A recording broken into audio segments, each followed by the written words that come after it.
अगर आपको एक व्हाट्सएप किया हुआ चेक कर लें। मैं स्टार्ट करता हूँ। जी मेरी स्क्रीन शो हो रही है सबको?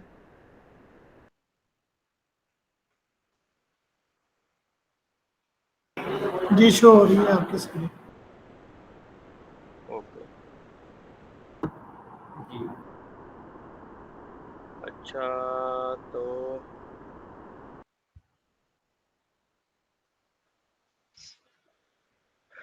हम यहाँ पे थे और एक्टिविटीज़ डिस्कस हो गया। मैसेजेस में कन्वर्सेशन आपको जितने भी कोई मैसेज करता है कोई यूज़र या आपको कुछ चीज़ असाइन होती है तो आपको यहाँ पे मैसेजेस में नोटिफिकेशन भी आ जाता है। तो यहाँ से आप अपने मैसेजेस या नोटिफिकेशन वगैरह को चेक कर सकते हैं जो आपको आ रहे होते हैं और आप इवन किसी यूज़र को कर भी सकते हैं और यहाँ से व्हाट्सएप की तरह ही आप चैट्स और चैनल्स में व्हाट्सएप ग्रुप की तरह ग्रुप भी बना सकते हैं। अच्छा आगे जाते हैं हम। मूविंग फॉरवर्ड टू सबसे पहले आप जब भी लैंड करते हैं किसी भी एप्लीकेशन में, जब आपकी एप्लीकेशन बन जाती है तो आपको जो ओडू है बाय डिफ़ॉल्ट वो एक सेटिंग्स का ऑप्शन देता है और एक ऐप्स का ऑप्शन दे देता है। ये 2 ऑप्शन आपको दे देता है, बाकी फिर ये सारी ऐप्स आपने खुद इंस्टॉल करनी होती हैं। कैसे-कैसे करनी होती हैं वो मैं आपको बता देता हूँ कि सबसे पहले आपके पास आती हैं सेटिंग्स, उसके बाद ऐप्स। तो मैं ऐप्स पे अगर क्लिक कर दूँ तो थोड़ा-सा ओवरव्यू दे देता हूँ कि आपने मोर ऐप्स कैसे ऐड करनी है। अगर आप यहाँ पे ही कोई ऐप इंस्टॉल करने की कोशिश करेंगे तो हो सकता है यूज़र ओडू आपको उस पे मैसेज दे, कुछ लोगों के पास एडमिन राइट्स नहीं होंगे, लेकिन मैं कर सकता हूँ। अगर मैं यहाँ पे इंस्टॉल पे क्लिक करूँगा तो ये ऐप इंस्टॉल हो जाएगी। आपने जस्ट सिर्फ ये देखना है कि मुझे मेरी बिज़नेस नीड्स के मुताबिक कौन-कौन सी ऐप रिक्वायर्ड है और आपने वो इंस्टॉल कर लेनी है, तो वो आपके पास यहाँ से इंस्टॉल हो जाएगी और यहाँ पे आपके पास वो ऐप ऑप्शन नज़र आ जाएगा। ठीक है? यहाँ पे किसी का कोई क्वेश्चन तो नहीं, इसमें कोई कम्प्लेक्सिटी नहीं, कोई टेक्निकैलिटी नहीं है, जस्ट लाइक जैसे आप मोबाइल यूज़ करते हैं एंड्रॉइड, जो आपको ऑप्शन चाहिए, जो ऐप चाहिए वो आपने इंस्टॉल करनी है। हाँ, कोई ऐप इंस्टॉल होगी और आप उसको अनइंस्टॉल करना चाहते हैं तो वो भी कर सकते हैं। अनइंस्टॉल करेंगे तो उससे रिलेटेड जो चीज़ें हैं वो सारी आपकी अनइंस्टॉल हो जाएँगी और वो ऐप आपकी होम स्क्रीन से ख़त्म भी हो जाएगी। ठीक हो गया? अच्छा, उसके बाद आपके पास सेटिंग्स का ऑप्शन होता है, जो भी आप सिस्टम की आपकी मेन सेटिंग्स हैं, कॉन्फ़िगरेशंस इनको आप कह सकते हैं और जो-जो ऐप्स आप फिर इंस्टॉल करने जाते हैं, अगर मैं इसको ओपन कर लेता हूँ, तो आपको ज़्यादा ईज़ी हो जाएगा। कुछ ऐसी सेटिंग्स होती हैं, कॉन्फ़िगरेशंस होती हैं जो आपकी अक्रॉस द सिस्टम या अक्रॉस द एप्लीकेशंस होती हैं, वो सारी एप्लीकेशन में प्रिवेल करती हैं, तो वो उनको जनरल सेटिंग का नाम दिया हुआ है ओडू ने। कुछ सेटिंग्स जो हैं वो मॉड्यूल वाइज़ होती हैं, तो वो जो-जो ऐप वाइज़ होती हैं, सॉरी ओडू मॉड्यूल को ऐप का नाम देता है, तो इसलिए मैं भी ऐप का वर्ड ही यूज़ करूँगा। तो कुछ सेटिंग्स आपकी ऐप वाइज़ होती हैं, फिर जो-जो भी आप ऐप इंस्टॉल करते जाते हैं, तो आपकी सेटिंग्स में उसकी सेटिंग्स ऐड होती जाती हैं। तो अगर आप देखें तो जनरल सेटिंग के नीचे sales, rental, website purchase, inventory, तो ये सारी ऐप्स आ रही हैं, तो इनकी अपनी-अपनी सेटिंग्स भी हैं। इसी तरह मैं और ऐप्स इंस्टॉल करता जाऊँगा, तो उनकी अपनी सेटिंग्स भी यहाँ पे ऑप्शन आता जाएगा। तो सबसे पहले आपको जनरल सेटिंग का ऑप्शन मिल जाता है, तो इसी तरह अगर मैं सेल में जाता हूँ, तो सेल सेटिंग होंगी, रेंटल में जाता हूँ, तो रेंटल सेटिंग्स होती हैं। इसके अलावा अगर आपको फॉर एग्ज़ाम्पल कोई सेटिंग आपको पता है कि ओडो में अवेलेबल है, लेकिन आपको ये नहीं पता कि वो परचेज़ में है, सेल में है या इन्वेंटरी में है, तो आपको ज़रूरी नहीं है कि आप याद रखें कि वो सेटिंग कहाँ पे पड़ी हुई है। ओडो में ये ऑप्शन है कि आप सर्च कर सकते हैं उस सेटिंग का नाम, तो ओडो आपको बाय डिफ़ॉल्ट ओडो आपको सर्च करके बता देगा कि वो सेटिंग कहाँ-कहाँ पे पड़ी हुई है। तो मैंने अभी लीड सर्च किया है, तो वो मुझे बता रहा है कि इन्वेंटरी में एडवांस शेड्यूलिंग में सिक्योरिटी लीड टाइम अवेलेबल है और उसके बाद मैन्युफैक्चरिंग में सिक्योरिटी लीड टाइम अवेलेबल है। तो इस तरह आप सर्च कर सकते हैं, तो आप रेलेवेंट सेटिंग पे ओडू ऑटोमैटिकली आपको ले जाएगा। इसके अलावा इश्कील एक मिनट, ये अली ज़ीशान साहब ने हैंड रेज़ किया हुआ है। सर आपका क्वेश्चन है? सर क्वेश्चन ये है कि मेरे पास ना ऐप्स में सेटिंग शो ही नहीं हो रहा सर, ना वो जहाँ पे एप्लीकेशंस हैं वहाँ पे भी रिक्वेस्ट नहीं मैं कर सकता, वो सेटिंग हमारे पास आ ही नहीं रही सर। जी सर, सेम इशू मुझे भी है, सेटिंग्स नहीं आ रही।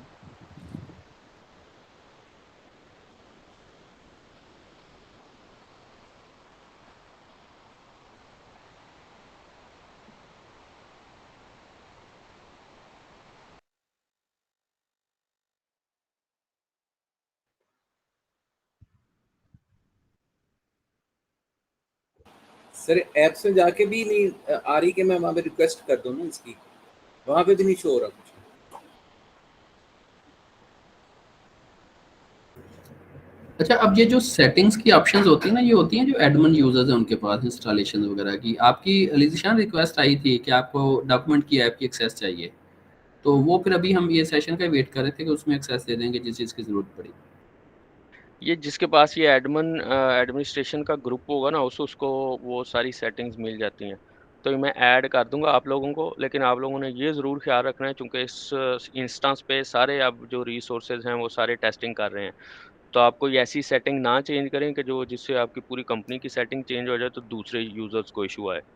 ठीक है, आप मैक्सिमम ये कर सकते हैं कि आप वो कोई ऐप अगर इंस्टॉल करना चाहते हैं तो उसको इंस्टॉल कर लें। किसी ऐप को अनइंस्टॉल भी ना करें। अगर कोई यूज़र उस ऐप पे काम कर रहा है तो उसका डाटा भी वो अनइंस्टॉल कर देता है, ऑटो डाटा जो है वो डिलीट कर देता है अगर आप एक ऐप को अनइंस्टॉल करते हैं तो। उसके बाद कोई ऐसी सेटिंग ना ऑन करें जिसका आपको पता नहीं है कि उसका इम्पैक्ट कहाँ-कहाँ पे जाता है। आपकी एक सेटिंग ऑन करने से किसी और का वो जो कोई प्रैक्टिस कर रहा है वो मसला हो सकता है। तो राइट्स मैं आपको ज़रूर दे दूँगा लेकिन आपने उसमें ज़रा मुहतात होके उसमें चीज़ें यूज़ करनी है। कोई ऐसा काम ना करें क्योंकि अब सारों के लिए ये म्यूचुअल डेटाबेस है तो किसी को उससे कोई सफ़रिंग ना हो आपकी किसी एक सेटिंग से या ऑप्शन सेट करने से। ठीक हो गया? ठीक। जी, अब मैं सेटिंग में जाता हूँ। बल्कि मैं आपको दे देता हूँ राइट्स किसी ने अगर खोल के ओपन करके साथ-साथ देखना है तो वो देख सकता है। और इसका बेस्ट तरीका ये है कि मैं पहले भी सेशंस में कहता हूँ कि अगर आप चाहते हैं कि आप फुल एडमिन हो और आप जो मर्ज़ी करें, तो ओडू में आप अपना एक यूज़र बना सकते हैं। 14 डेज़ का ओडू ट्रायल देता है। आप 14 दिन के लिए उसमें प्रैक्टिस कर सकते हैं।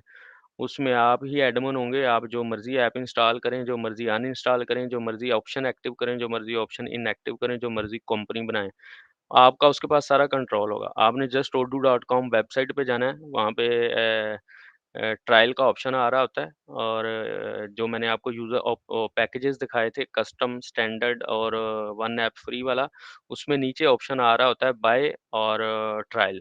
ट्रायल पे क्लिक करेंगे तो आपसे वो कुछ डिटेल माँगेगा, आपका ईमेल वगैरह माँगेगा, एड्रेस माँगेगा बस, फ़ोन नंबर माँगेगा।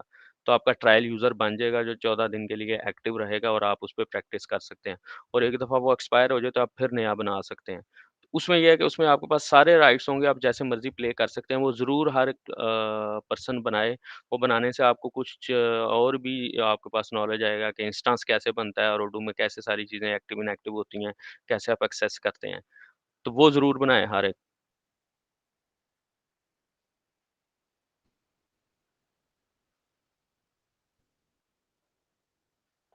अभी मैं एडमिन के राइट्स दे देता हूँ कुछ लोगों को।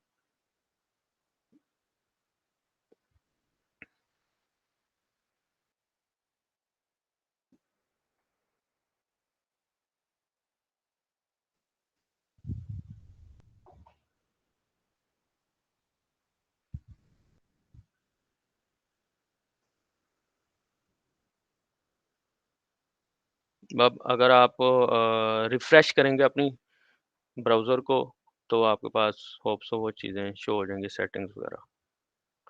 अच्छा, अब मैं सेटिंग्स में जाता हूँ और उसके बाद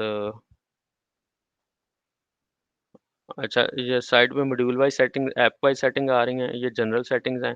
इसमें जो सबसे पहला ऑप्शन होता है वो आपका यूज़र्स की मैनेजमेंट का ऑप्शन होता है और इसमें आप नए यूज़र्स को इनवाइट कर सकते हैं और उसके बाद आप नए यूज़र्स क्रिएट कर सकते हैं और जो बने हुए यूज़र्स हैं उनको आप मैनेज कर सकते हैं, उनके पासवर्ड्स वगैरह उनको एक्टिव, इनएक्टिव करना, उसके बाद उनके राइट्स देना, जैसे मैं राइट्स दे रहा था अभी आप लोगों ने देख लिया है।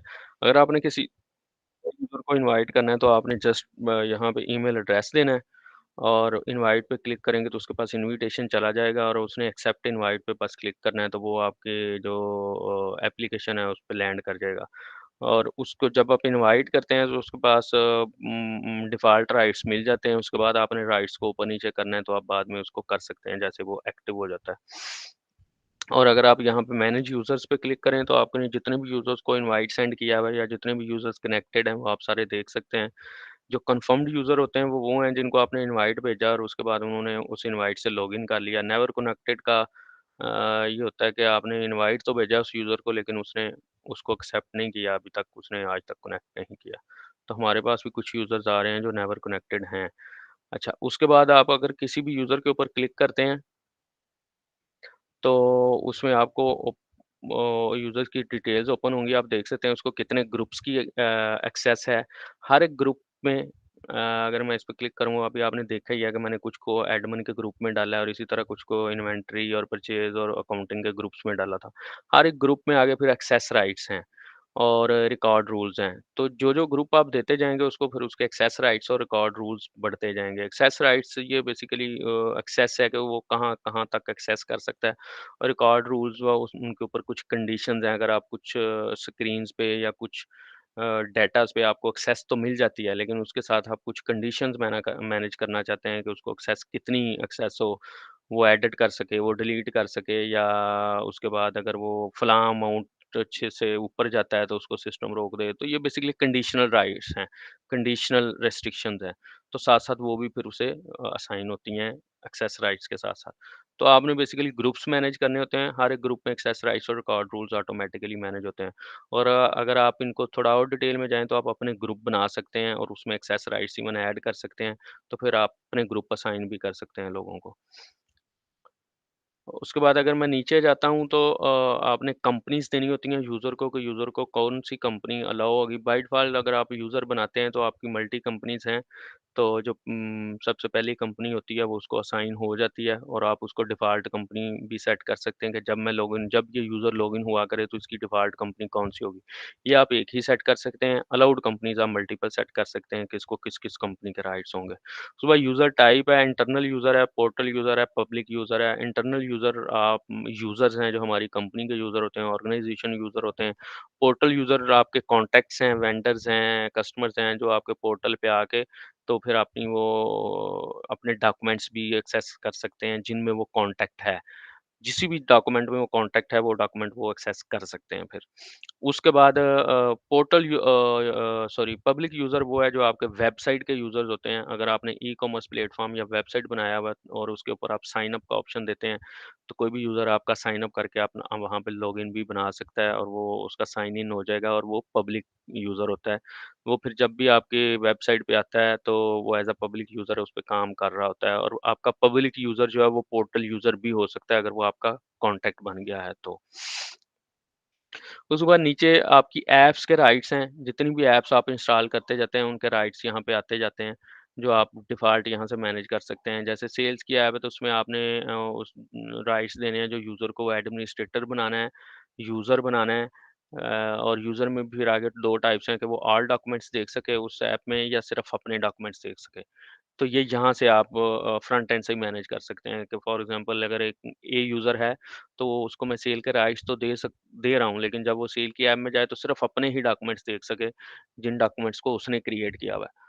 तो ये भी आप रिस्ट्रिक्ट कर सकते हैं, ओन डॉक्यूमेंट्स ओनली कर देंगे तो वो सिर्फ़ अपने डॉक्यूमेंट्स देख सकेगा। इसी तरह ये तीनों राइट्स सारी ऐप्स पे हैं। कि सारी ऐप्स में आप किसी को एडमिनिस्ट्रेटर भी बना सकते हैं या एडमिनिस्ट्रेटर के अलावा उसको ऑल डॉक्यूमेंट्स के राइट्स देंगे या सिर्फ उसके डॉक्यूमेंट्स देंगे। अच्छा एडमिनिस्ट्रेटर में और इस यूज़र में क्या फ़र्क है? एडमिनिस्ट्रेटर के अगर आप उसको राइट्स देते हैं तो आपने देखा होगा मैंने आपको सेटिंग्स में ऐप वाइज़ सेटिंग्स का ऑप्शन भी दिखाया था। तो फिर उसके पास उस ऐप की सेटिंग्स भी चली जाती हैं कॉन्फ़िगरेशंस भी चली जाती हैं अगर आप उसको एडमिनिस्ट्रेटर बनाते हैं तो। अगर आप उसको यूज़र बनाते हैं तो उसके पास कॉन्फ़िगरेशन का ऑप्शन नहीं जाता, सिर्फ़ ट्रांज़ैक्शंस के ऑप्शन जाते हैं। तो अगर आप ऑल डॉक्यूमेंट्स करते हैं तो वो सारी ट्रांज़ैक्शंस देख सकता है, ऑन करते हैं तो सिर्फ़ वो अपनी ट्रांज़ैक्शंस देख सकता है। और सारी ऐप्स पे फिर ऐसे ही राइट्स हैं आगे।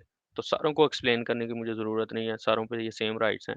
और किसी के आप राइट्स नहीं देना चाहते, आप चाहते हैं कि वो ऐप उसको नज़र ही ना आए, तो आपने क्या करना है सिंपल उसमें से वो ऑप्शन ही ख़त्म कर देना है। यहाँ पे क्लिक करके आपने ब्लैंक सेलेक्ट कर देना है। तो उसके पास अब सेल शो ही नहीं होगा।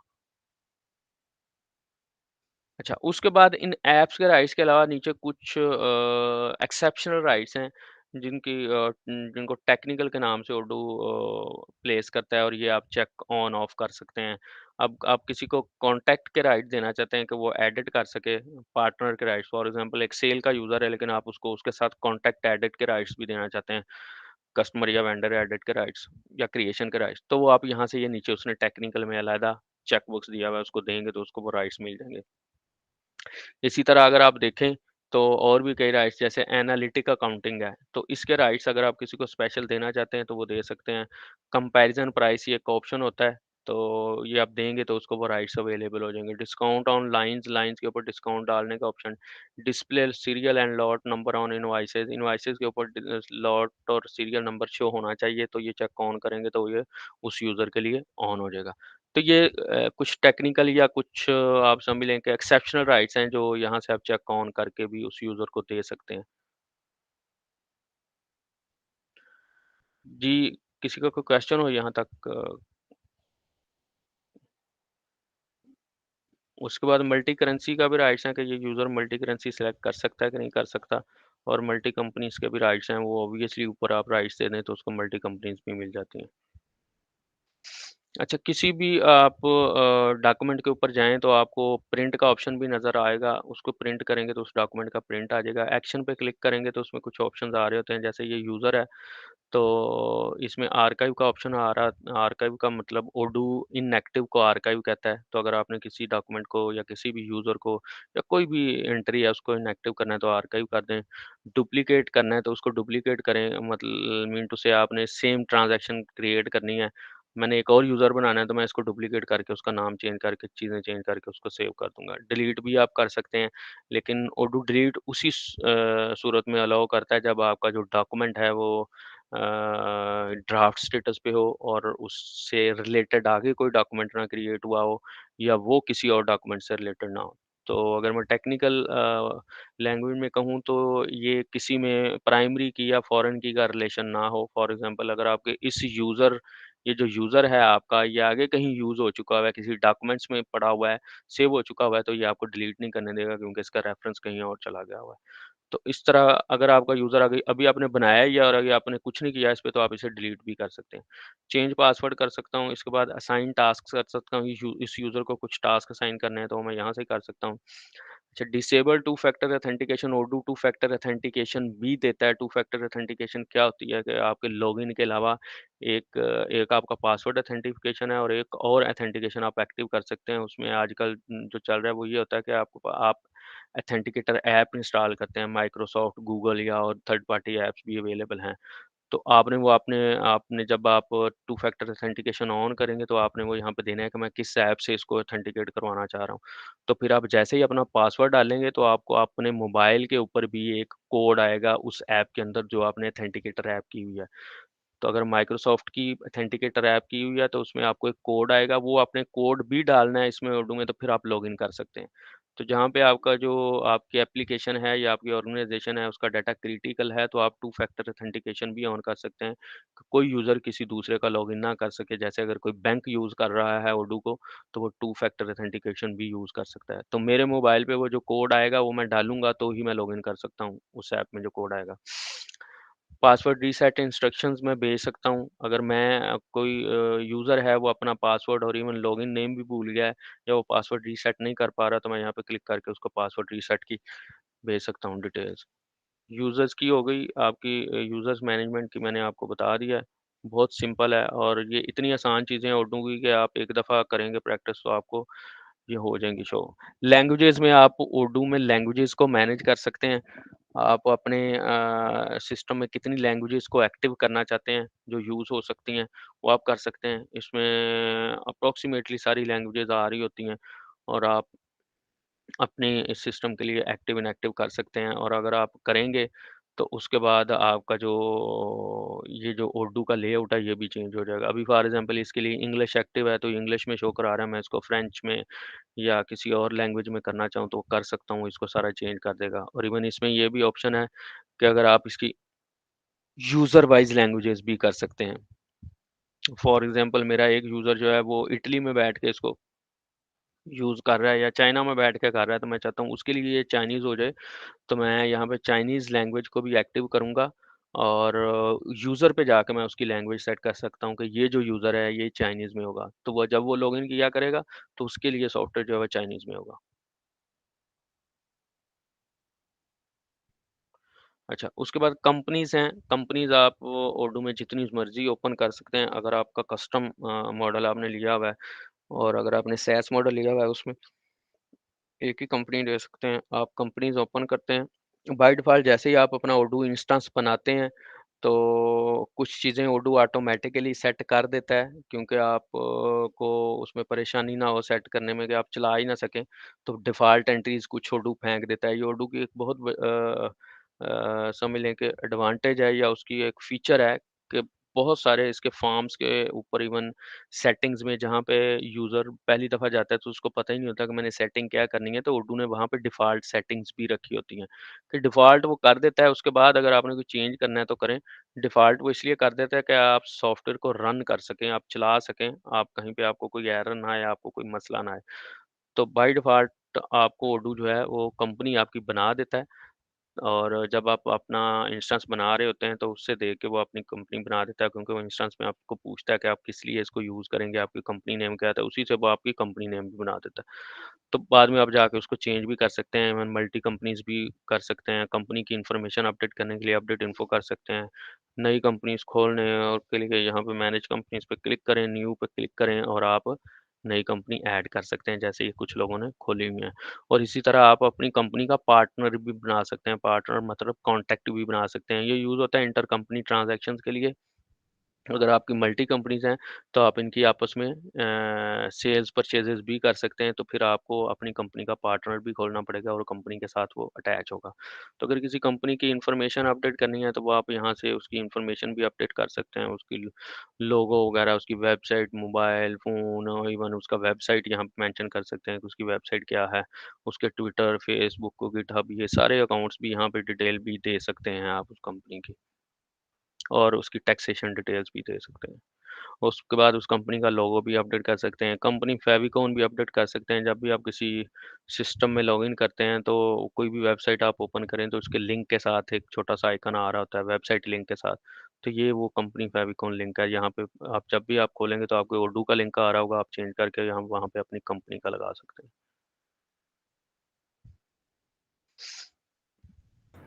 अच्छा, 1 मिनट शकील, अब यहाँ पे ना कुछ 5 टू 7 मिनट्स दें, जो हमारे पार्टिसिपेंट्स हैं, काइंडली आप लोग ना एक कंपनी रजिस्टर करें, ठीक है? आप जो भी एक कंपनी नेम है ना, आप वो कंपनी रजिस्टर करें यहाँ पे, और उसमें कोई चैलेंज आ रहा है तो वो आप पूछें।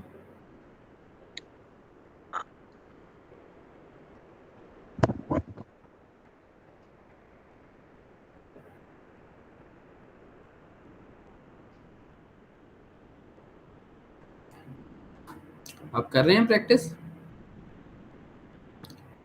अच्छा, यहाँ पे ना ये रिएक्शंस का एक आ रहा है गूगल मीट में ऑप्शन। तो जब कोई क्यूरी हो ना, जैसे जैसे डिस्कशन है अभी, तो आप इस पे थंब अप कर सकते हैं ताकि हमें लगे कि जो हमने इंस्ट्रक्शंस पास ऑन करनी थी वो आपको रिसीव हो गई हैं।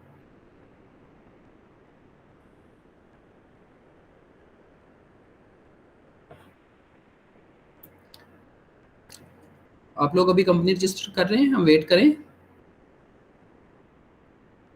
यस सर, मैं कर रहा हूँ सर। ठीक जी। कैसे भाई आपने हैंड रेज किया है? आप कोशिश किया करें रिएक्शन को यूज़ करें, रिएक्शन पे जाएं और थम्स अप कर दें, यानी यहाँ पे अंडरस्टैंडिंग क्लियर हो जाए, या तो वो थम्स अप कर दिया करें या बाकी रिएक्शंस के फीचर्स है वो यूज़ कर लिया करें।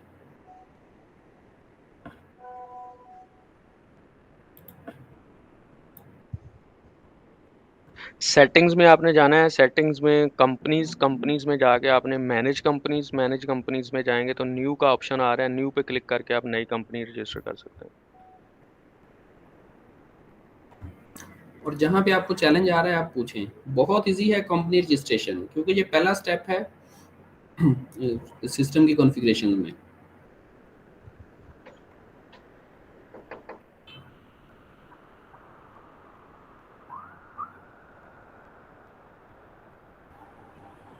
मेरे पास सेटिंग्स में ये ऑप्शन नहीं है।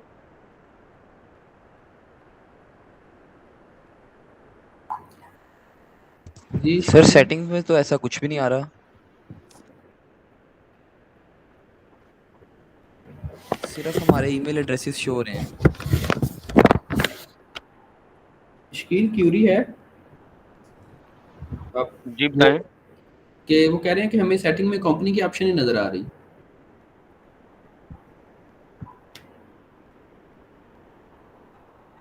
सेटिंग में कंपनी का ऑप्शन नहीं नज़र आ रहा?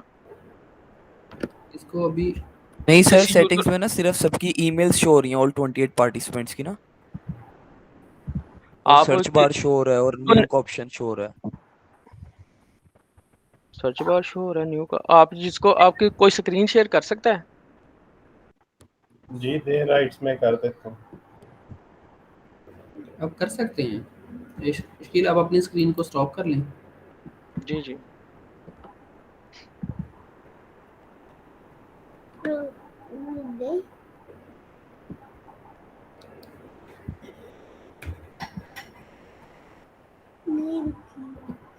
देखा क्यों काम कर रहा है तू जा।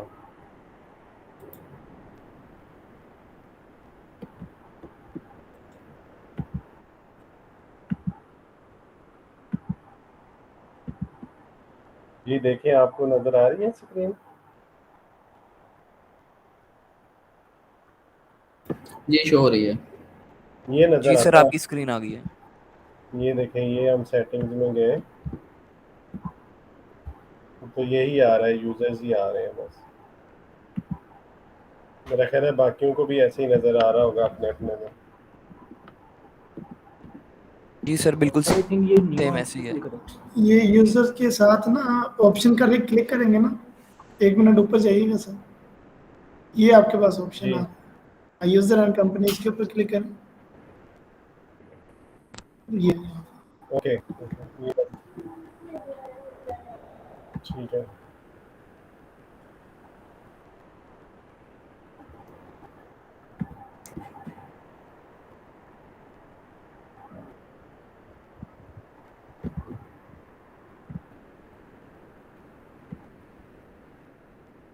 हो गया मसला हल यूज़र का? सर सेटिंग्स में जाके यूजर एंड कंपनीज में कंपनीज पर क्लिक करना है। हाँ जी, हाँ जी। सर कंपनीज में क्लिक कर दिया, अब यहाँ पे मुख्तलिफ कंपनीज शो हो रही हैं।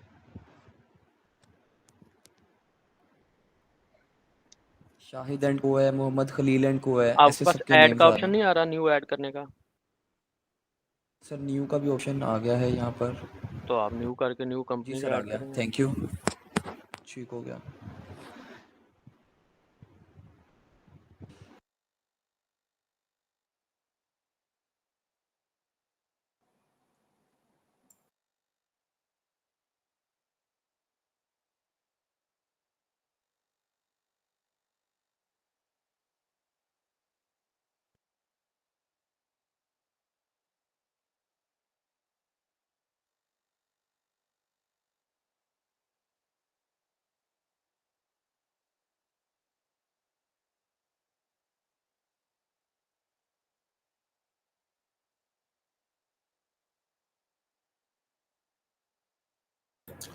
जी किसी का क्वेश्चन तो नहीं अभी?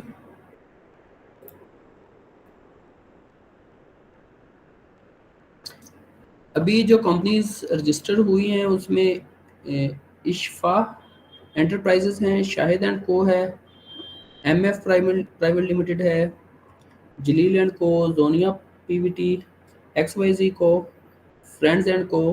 ठीक है, ये कुछ कंपनीज हैं जो नई रजिस्टर हुई हैं। अगर किसी का कोई क्वेश्चन है तो पूछें। सर ये हाजी बाबा डॉट पीके भी रजिस्टर्ड हुई है, ये आपके पास नहीं शो हो रही?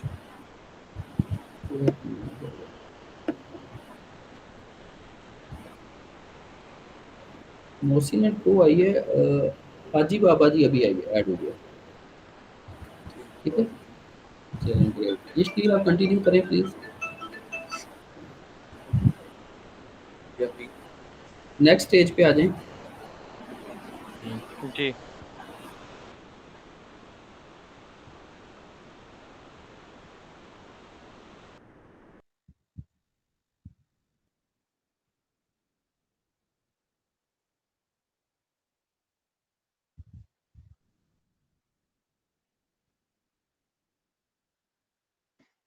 जी, एक दफ़ा सारे रिफ्रेश करके सेटिंग्स का ऑप्शन खोलें और देखें इस तरह सेटिंग्स आ रही हैं जैसे मेरे पास आ रही हैं।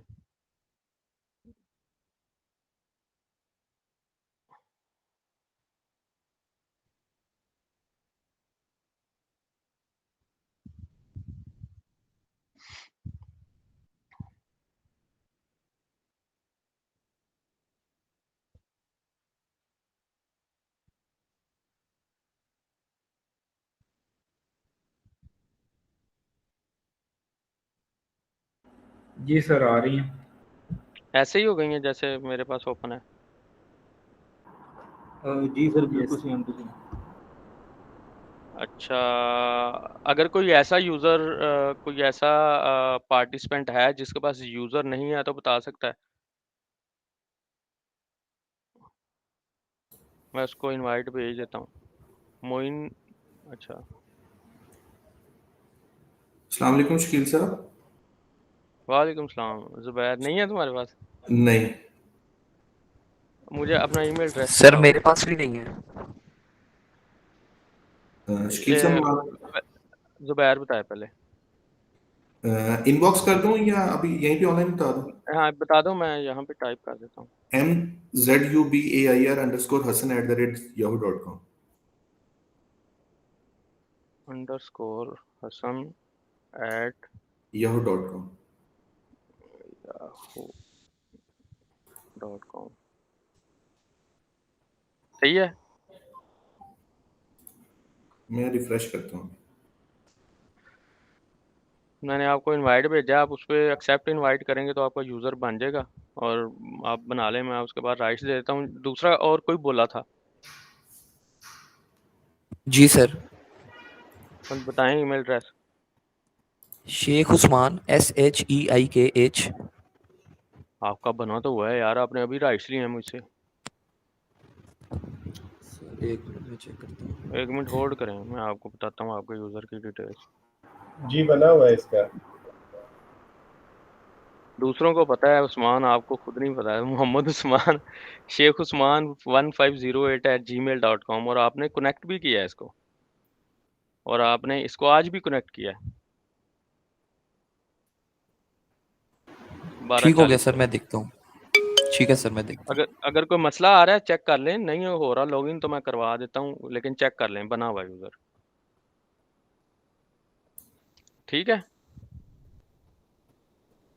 उसके बाद मैंने हर एक यूज़र को एडमिन के राइट्स दे दिए हैं। अब आपके पास स्क्रीन वैसे ही ओपन होनी चाहिए जैसे कोई भी स्क्रीन मेरे पास ओपन हो रही है। अगर किसी के पास कोई स्क्रीन डिफरेंट आ रही है या एक्सेस राइट्स डिफरेंट हैं तो वो शेयर ज़रूर करे।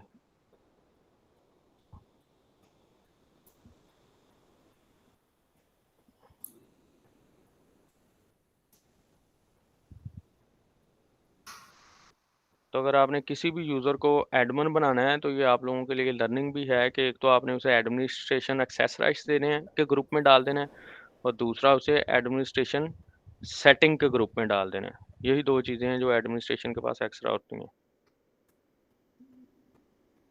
तब आप सारों को मैंने उसमें डाल दिया। अब आपके पास सेम राइट्स होंगे जो मेरे पास हैं। अच्छा जी।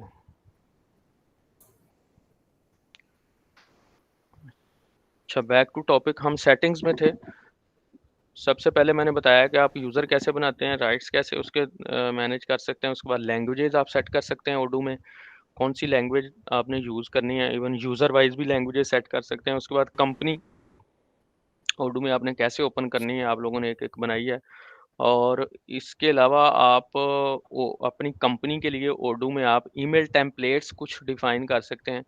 ओडू में डिफ़ॉल्ट ईमेल लगाने का ऑप्शन भी होता है। फॉर एग्ज़ाम्पल जैसे आप डिलीवरी ऑर्डर डालें तो आपके कस्टमर को ईमेल चली जाएगा, आपने डिलीवरी ऑर्डर डाल दिया है।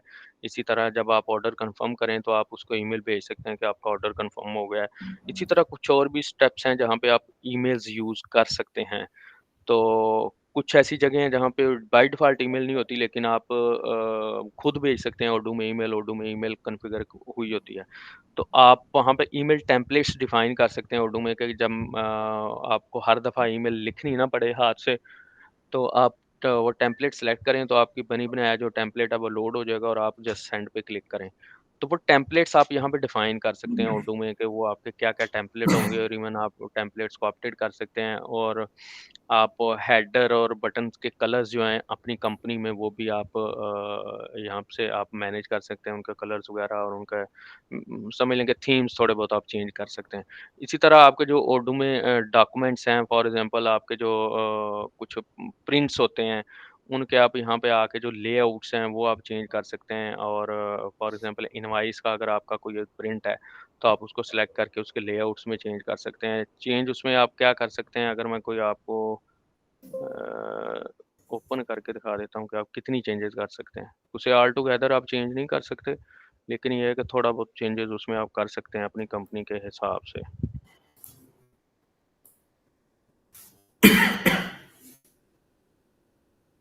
जैसे ये एक पे स्लिप की रिपोर्ट है, मैंने इसके लेआउट को खोला है, सिलेक्ट किया है, तो ये लेआउट्स रिपोर्ट्स के बने हुए हैं। तो आप वो एडिट लेआउट पे जाएंगे।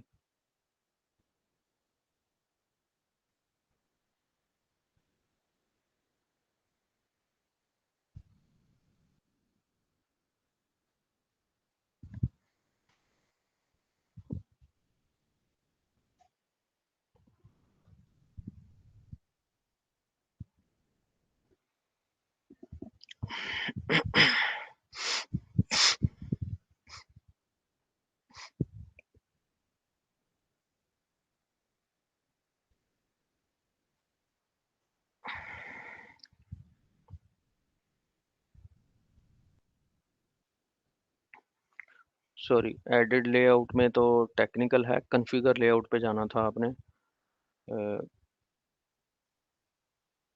एडिट लेआउट पे जाएंगे तो आपको उस रिपोर्ट की कोडिंग मिल जाएगी, आप जाके कोडिंग भी चेंज कर सकते हैं अगर आप डेवलपर हैं तो। कॉन्फ़िगर लेआउट में जाएंगे तो आपको वो रिपोर्ट एक दे देता है टेम्पलेट। राइट साइड पे देखें, जैसे इनवॉइस, किसी एक इनवॉइस का उसने टेम्पलेट दे दिया, तो आप इसको, ये जो ऑप्शंस हैं यहाँ से आप अपने जो टेम्पलेट है इसके साथ प्ले कर सकते हैं। अभी ये लाइट इसका मोड लेआउट सिलेक्टेड है। अगर आप बक्स्ट सेलेक्ट करेंगे तो इसका देखें ये टेम्पलेट अब चेंज हो गया है। जो आपके टेबल्स हैं उनके बक्सेस आ गए हैं, लाइंस आ गई हैं। इसी तरह बोल्ड एक टेम्पलेट है, वो सिलेक्ट करेंगे तो आपका टेम्पलेट इस तरह का हो जाएगा। तो अगर आप ये करके इसे सेव कर देंगे तो आपके जितने भी डॉक्यूमेंट्स हैं उनका लेआउट इस तरह का हो जाएगा। इसी तरह स्ट्रिप्ड एक है टेम्पलेट, उसको आप सेलेक्ट करेंगे तो इस तरह हो जाएगा। और जैसे ही आप सेलेक्ट करेंगे देखेंगे आपके हेडर भी ऊपर चेंज हो रहे हैं, लोगो और कंपनी के ड्रेस वगैरह। तो इस तरह आप मुख्तलिफ टेम्पलेट सेलेक्ट कर सकते हैं। फ़ॉन्ट आप अपना यहाँ से चूज़ कर सकते हैं कि मेरा फ़ॉन्ट क्या होगा। उसके बाद लोगो की यहाँ पे आप सेलेक्ट कर सकते हैं कि आपका लोगो क्या होगा जो इस डॉक्यूमेंट पे आएगा।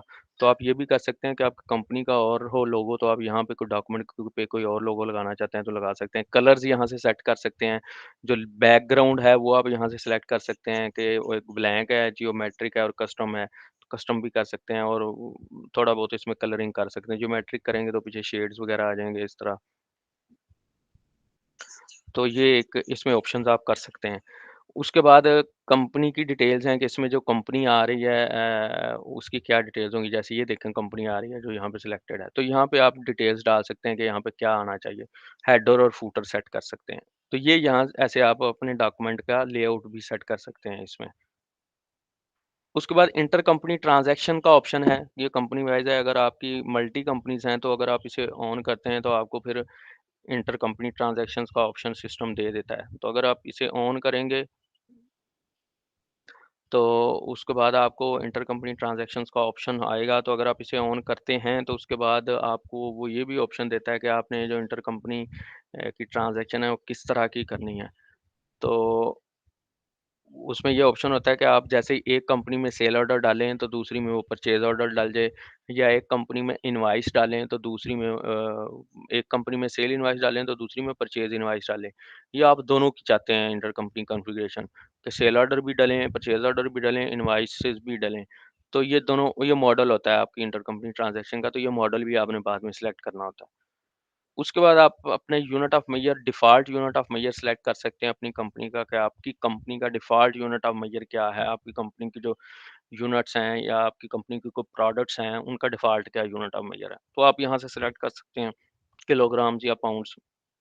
उसके बाद वॉल्यूम आपकी कंपनी में कैसे मैनेज होता है, आप ये भी सिलेक्ट कर सकते हैं। अब कुछ कंपनीज़ में किलोग्राम्स यूज़ होता है वेट के लिए, कुछ में पाउंड्स यूज़ होता है, तो इसलिए आप वो सिलेक्ट कर सकते हैं। डिस्कस के लिए कुछ नीचे सेटिंग्स हैं कि अगर आप जाते हैं, डिस्कस की ऐप मैंने आपको बताया था वो बाय डिफ़ॉल्ट आपको मिल जाती है, वो आपको इंस्टॉल ना भी करें तो मिल जाती है। जो जैसे आप, मैंने बताया था, ये जस्ट लाइक ज़ूम की ऐप है या माइक्रोसॉफ्ट टीम्स की ऐप है। इसमें आप मैसेजिंग, कॉल्स, ईमेल्स वगैरह, सॉरी, वीडियो कॉल्स वगैरह कर सकते हैं। तो उसकी ये सेटिंग्स हैं कि उसमें एक्टिविटीज़ को आप कॉन्फ़िगर कर सकते हैं, वहाँ से ही आप एक्टिविटीज़ भी जनरेट कर लें। मैंने एक्टिविटीज़ का पहले बताया है कि आप किसी को असाइन कर सकते हैं और उसको वो नोटिफ़िकेशन चला जाता है।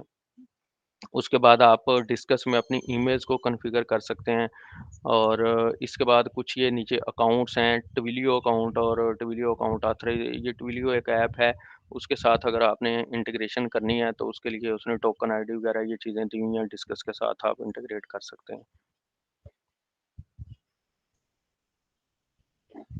उसके बाद डाइजेस्ट ईमेल है, नीचे आपको ओडू के ऊपर अगर आप बनाते हैं क्या नाम लेते हैं, यूज़र बनाते हैं, तो ये नीचे देखें डाइजेस्ट ईमेल, ये ओडू पीरियोडिक डाइजेस्ट, कुछ आप ईमेल्स अगर डिफ़ॉल्ट भेजना चाहते हैं यूज़र्स को, उसमें आप कोई उनको कोई क्या मैं आपको जैसे ओडू की तरफ से हमें आती हैं ईमेल्स के वो हमें भेजता है वीकली ईमेल भेजता है, उसमें वो टिप्स देता है कि वो कोई ना कोई एक टिप बता रहा होता है कि उर्दू में कैसे करना है। फॉर एग्जांपल कई दफ़ा वो टिप भेज देता है कि उर्दू में आसान तरीके से पेमेंट आप कैसे कर सकते हैं, ऑर्डर को डिलीवर कैसे कर सकते हैं। तो ये मुख्तलिफ टिप्स दे रहा होता है, कई दफ़ा शॉर्टकट्स के टिप दे रहा होता है। तो ये अगर आप इस तरह की ईमेल्स भेजना चाहते हैं तो आपको उसका क्या टेम्पलेट होगा और उसका सब्जेक्ट क्या होगा, वो यहाँ से आप सेटिंग कर सकते हैं। इसी तरह और ओडू जो भी चीज़ यूज़ करता है अपने लिए अपनी कंपनी के लिए वो अपनी इसी ओडू से यूज़ करता है क्योंकि वो ओडू यूज़ करते हैं एज़ एप्लीकेशन और वो अक्रॉस द बोर्ड वो हर वर्ज़न में वो शेयर भी करता है कि आप लोग भी उसे यूज़ कर सकते हैं।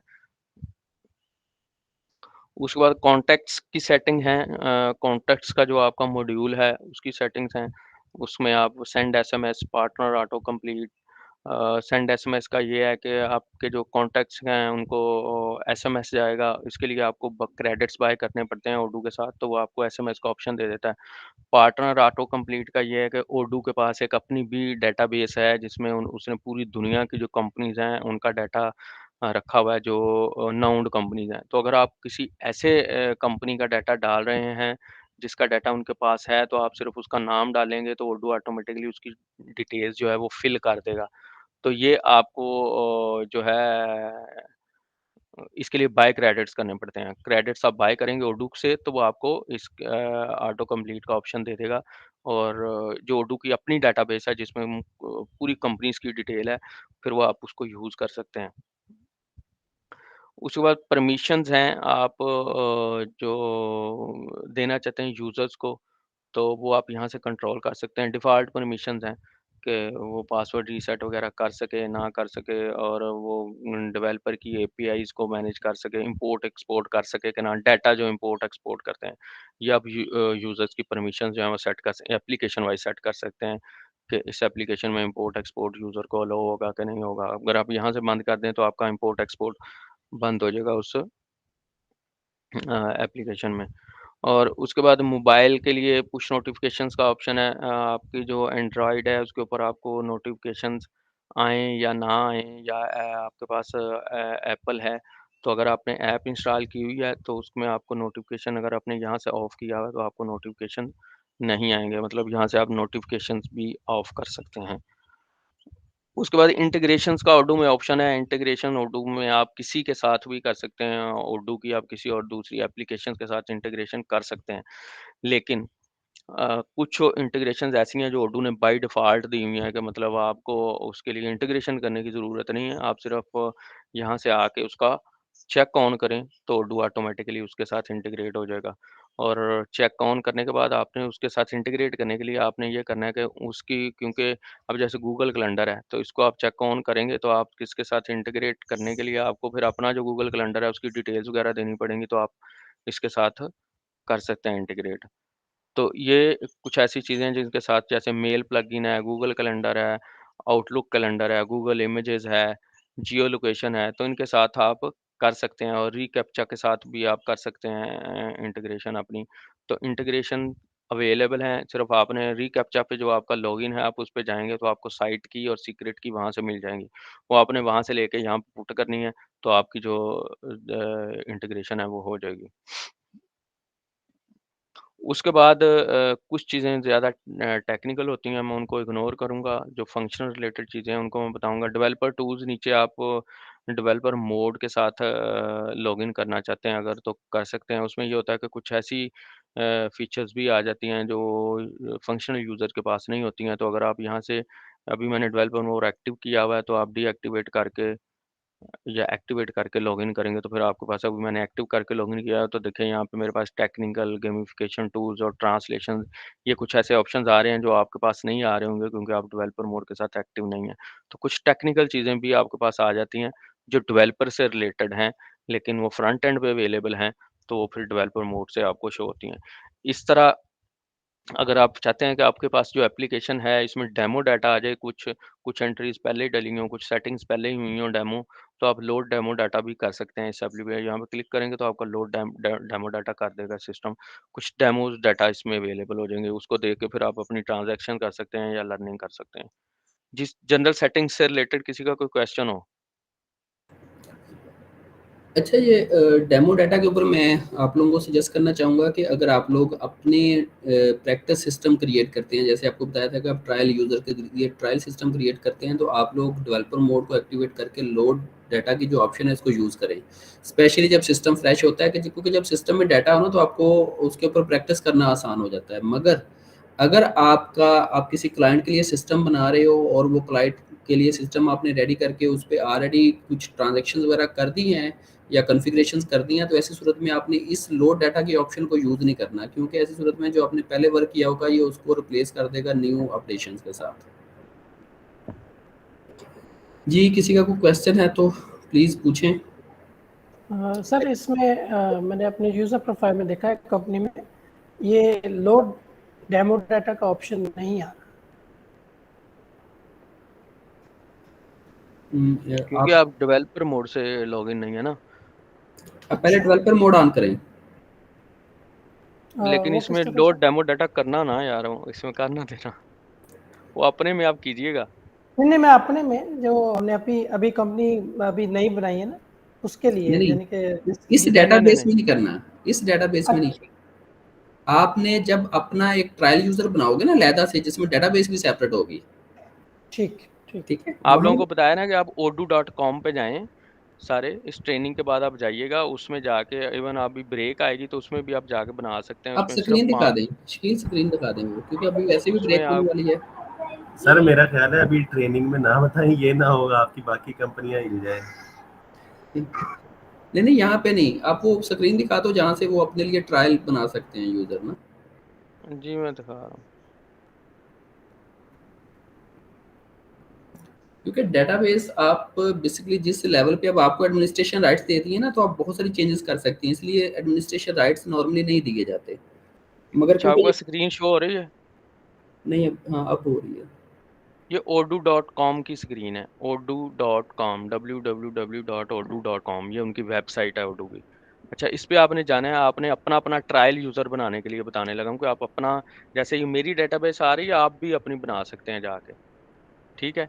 इसमें एक तो ऑप्शन ये है कि यहाँ पे ट्राई इट फ्री के साथ करके करेंगे तो आपको वो आगे ले जाएगा। दूसरा ऑप्शन ये है कि आप देखें, जैसे मैं प्राइसिंग में जाता हूँ तो मुझे बताता है कि आपके प्राइसिंग क्या क्या है। तो अब देखें, अगर आप कस्टम पे जाते हैं तो उसके नीचे भी उसने फ्री ट्रायल का ऑप्शन दिया हुआ है, स्टैंडर्ड पे जाते हैं तो उसके नीचे भी फ्री ट्रायल का ऑप्शन दिया हुआ है। मैं स्टैंडर्ड पे जाता हूँ, फ्री ट्रायल पे क्लिक करता हूँ। वो कह रहा है ऐप्स चूज़ करें जो आपको ट्रायल में चाहिए, तो आप यहाँ पे मैक्सिमम जो है वो 10 ऐप्स सेलेक्ट कर सकते हैं जो आप ट्रायल में ले सकते हैं। तो आप कोई भी अपनी जो आपको जिन ऐप्स में आप इंटरेस्टेड है, आप 10 ऐप्स सेलेक्ट करके, फॉर एग्जांपल अभी मैं मैन्युफैक्चरिंग कर लेता हूँ, उसके बाद PLM कर लेता हूँ, क्वालिटी कर लेता हूँ, तो इसके बाद मैं आगे चलता हूँ। ठीक है, 3 ऐप्स मैंने सेलेक्ट किए हैं, तो आपसे वो आपका फर्स्ट नेम, लास्ट नेम मांगेगा, ईमेल एड्रेस मांगेगा। अगर आपकी कोई कंपनी है तो वो कंपनी मांगेगा, आप कोई भी नाम लिख दें उस कंपनी का, और वही आपका वो जो जब आपको लिंक बाद में बनेगा तो वही आपका लिंक बन जाएगा। नीचे आपको दिखा भी रहा है ast.odoo.com। यहाँ पे आपने अपना मोबाइल नंबर देना है और अपनी कंपनी का साइज़ बताना है कि मेरी कंपनी में लेस देन 5 एम्प्लॉइज़ हैं, 5 to 20 हैं या क्या। प्राइमरी इंटरेस्ट क्या है आपका इस लॉगिन को या इस इंस्टेंस को बनाने का, odoo पूछ रहा है आपसे, आपने बताना है कि use it in my company. आप इसमें आई एम स्टूडेंट या आई एम टीचर कर सकते हैं। उसके बाद आप स्टार्ट नाउ पे करेंगे तो odoo आपका इंस्टेंस बना के आपको ईमेल भी आ जाएगी, जो आपने यहाँ पे ईमेल एड्रेस दिया हुआ है उस पर क्लिक करके आपने एक्टिव करना है, और यहाँ पे आपको पेज पे डायरेक्ट लैंड भी करवा देगा कि ये आपका लॉगिन बन गया जी। और आपके पास सेम मेरी तरह का इंस्टेंस आ जाएगा जैसे मैं उस पे हूँ, और आपके पास वो जो आपने 10 ऐप या 3 ऐप सेलेक्ट करके आपने वो इंस्टेंस बनाया था वो बाय डिफ़ॉल्ट इंस्टॉल भी करके दे देगा वो आपको। जी, किसी का कोई क्वेश्चन हो, समझ लगे? इसमें जाके आप लोड डेमो डाटा करें, इसमें आप जैसे मर्ज़ी प्ले करें, खेलें। और ओके शकील साहब ये कितनी देर के लिए फ्री ट्रायल होता है ये? कोई ड्यूरेशन होती है या 14 क्या? 14 14 डेज़ के लिए। ओके। सर ये एक मेरा क्वेश्चन ये था कि ये एसएमएस में जैसे वो बाय क्रेडिट्स आ रहा था, तो उसका क्या जी। तरीकाकार होता है बाय करने का सर? उस पे आप क्लिक करें, वो आपको ओडू अपनी वेबसाइट पे ले जाता है, उस पे क्रेडिट पड़े हुए हैं, क्रेडिट कार्ड से पे करें और क्रेडिट खरीद लें।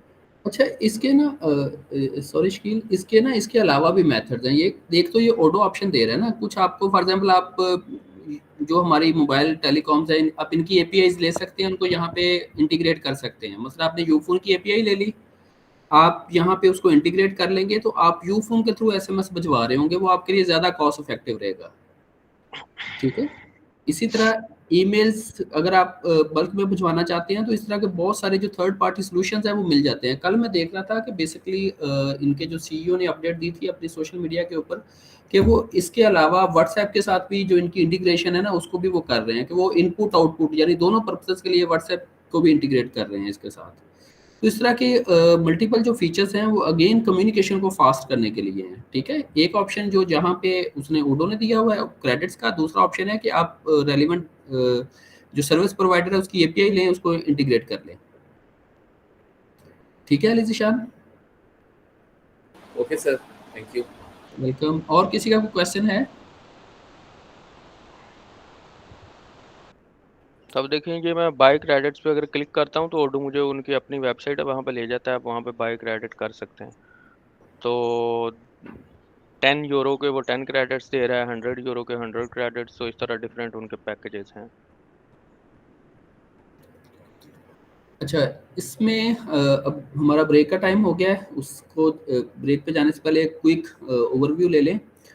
तो अभी हमने देखा कि एक तो यूजर्स की रजिस्ट्रेशन की, दूसरी हमने कंपनी की रजिस्ट्रेशन, कंपनी सेटअप्स की हैं। तो ये मुझे बताएं कि यूजर की रजिस्ट्रेशन क्यों इम्पोर्टेंट है? कोई भी पर्सन यूजर क्यों नहीं हो सकता?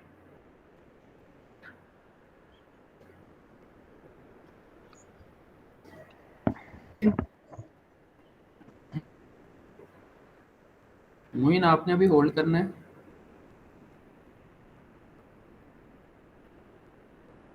Why we need to register users here?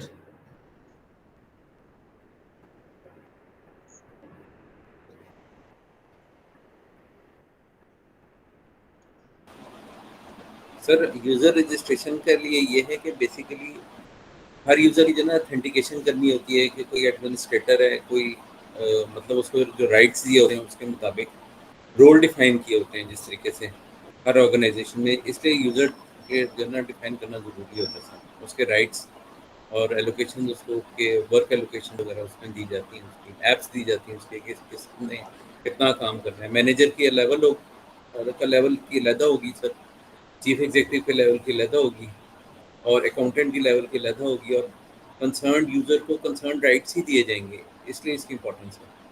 जी बिल्कुल, thank you very much Ali Zeeshan.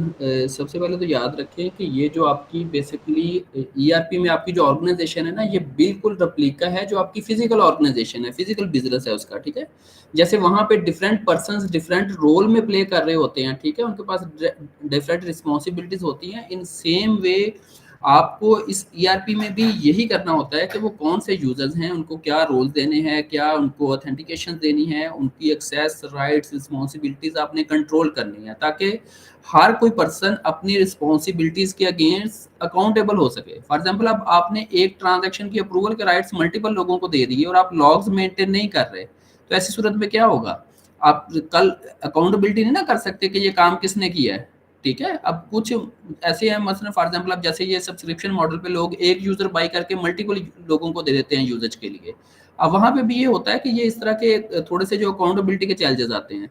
तो सबसे पहले यूजर्स क्रिएट करना, यूजर्स वैलिडेट करना, ऑथेंटिकेट करना, ताकि आपका डाटा जो है वो सीक्रेट डाटा होता है, इसमें वही लोग आए जिनको एक्सेस दी गई है। और नंबर 2, वो सिर्फ वही परफॉर्म कर सकें रोल जो उनको ऑथराइज किया गया है, ठीक है। इसलिए यूजर्स को मैनेज करना बहुत इंपॉर्टेंट होता है। और जैसे ही कोई यूजर अगर वो क्विट कर गया है तो उसको यहाँ से आर्काइव करना, ठीक है, इनएक्टिव करना, यानी उतना ही इंपॉर्टेंट है। अच्छा, जो सेकंड इंपॉर्टेंस है इसमें कंपनी रजिस्ट्रेशन की, तो वो क्यों कर रहे हैं हम, Y?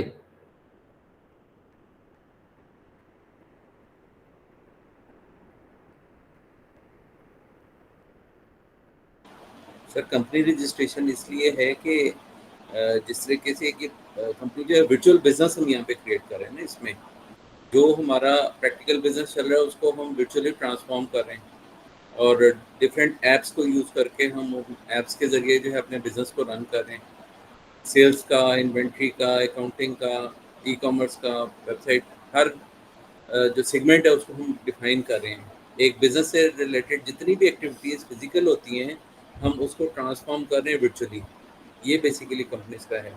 Ji sir, thank you very much sir. इसमें याद रखिए कि जो कंपनी है वो आपकी बेसिकली सबसे पहला स्टेप है ईआरपी कॉन्फ़िगरेशंस में, क्योंकि कंपनी वो फर्स्ट हिंट है ना।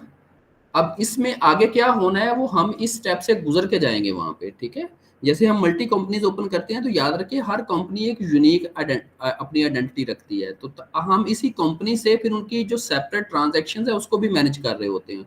इसलिए कंपनी को ओपन करना, कंपनी को प्रॉपर मैनेज करना, इसको वेल डिफाइंड और वेल कॉन्फ़िगर करना, ये बहुत इंपॉर्टेंट होता है, ताकि आप जो नेक्स्ट प्रोसेस हैं, जो नेक्स्ट स्टेप्स हैं, उनको एफिशिएंटली और इफेक्टिवली परफॉर्म कर सकें।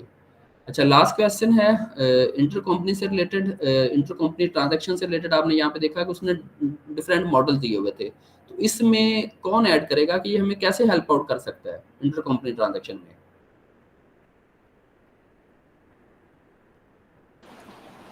सर इसमें ये कि जब मल्टीपल बिजनेसेस चल रहे होते हैं तो उसमें एक ट्रांजैक्शन जो है वो दूसरी कंपनी को इफेक्ट कर रही होती है।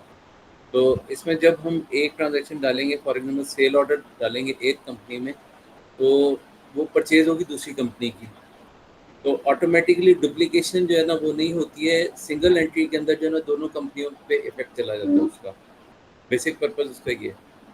जी, बेसिकली ये प्रोसेस को डाटा इनपुट को एफिशिएंट कर देता है कि आप जब एक ऑर्गेनाइजेशन में एक डॉक्यूमेंट क्रिएट कर रहे हैं तो उसका जो रेप्लिका डॉक्यूमेंट्स है वो दूसरी ऑर्गेनाइजेशन में क्रिएट हो। फॉर एग्जांपल एक ऑर्गेनाइजेशन सेल कर रही है इंटर कंपनी ट्रांजैक्शन में ना, आप अपनी एक कंपनी से मटेरियल बाई कर रहे हैं, दूसरी उसको सेल कर रही है, तो आप यहाँ से परचेज ऑर्डर जनरेट करेंगे तो दूसरी कंपनी उसके अगेंस्ट सेल ऑर्डर जनरेट करेगी, ठीक है। बजाय कि वो दोनों अलग-अलग लोग करें, तो आप फिर क्या करते हैं, इनकी कॉन्फ़िगरेशंस इस तरह कर देते हैं कि अगर एक ऑर्गेनाइजेशन में एक डॉक्यूमेंट क्रिएट होता है तो उसका रेप्लिका डॉक्यूमेंट दूसरी ऑर्गेनाइजेशन में ऑटोमेटिकली क्रिएट हो जाता है। मगर ये विद इन शकील, इसका आंसर आपने करना है कि क्या विद इन सेम डाटाबेस होता है कि इससे अगर डाटाबेस से सेपरेट है तब भी हो सकता है?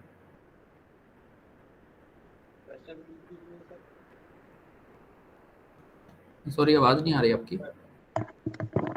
क्वेश्चन रिपीट कीजिएगा सर। क्वेश्चन ये था कि जो इंटर कंपनी ट्रांजैक्शन है क्या वो हम विद इन सेम डाटाबेस करते हैं, या जो क्रॉस द डाटाबेस है वो हम वहाँ पे भी कर सकते हैं? नहीं, with in same database. Cross the database तो फिर आप कोई इंटीग्रेशन वगैरह करके कर सकते हैं। ऑलराइट, तो थैंक यू वेरी मच। हमारी मुलाकात होगी इंशाल्लाह कोई 2:10 पे, तो आप लोग टाइमली ज्वाइन कर लीजिएगा ताकि हम जो सेशन का नेक्स्ट पार्ट है इंशाल्लाह उसको फौरी कंटिन्यू कर लें। All right, thank you very much.